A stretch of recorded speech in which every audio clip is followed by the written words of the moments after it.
Chaque année, le canton de Genève consacre plus de 35 millions à l'octroi de bourses et prêts d'études et plus de 3500 personnes ont pu en bénéficier.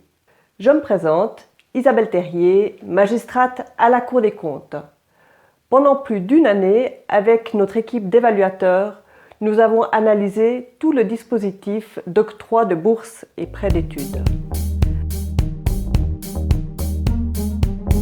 Alors, quels sont les résultats de nos analyses? Tout d'abord, les demandes sont en constante hausse et le taux d'acceptation de celles-ci également. Alors, cette hausse s'explique d'une part par la croissance des effectifs tant dans les écoles que dans les centres de formation professionnelle, mais c'est également le reflet de la hausse des contribuables à revenus modestes. Le deuxième constat a trait à l'évolution des parcours de formation. Ce que l'on considérait autrefois comme atypique est aujourd'hui devenu la norme, c'est-à-dire que 2/3 des demandeurs vont connaître un redoublement, une réorientation, voire une rupture de formation. Or, le dispositif actuel n'est pas adéquat pour ces parcours non linéaires. Enfin, le troisième constat a trait à l'évolution des situations familiales.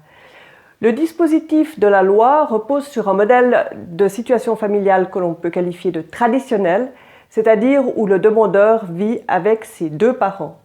Or, aujourd'hui, seuls 40% des demandes correspondent à ce schéma traditionnel.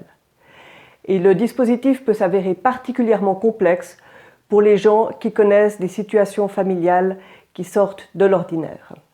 Les recommandations de la Cour sont au nombre de 7.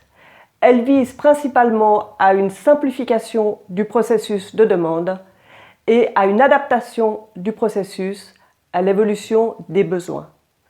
Si vous voulez en savoir plus, je vous invite à cliquer sur le lien annexé à cette vidéo où vous trouverez l'intégralité du rapport et de ses annexes. Merci.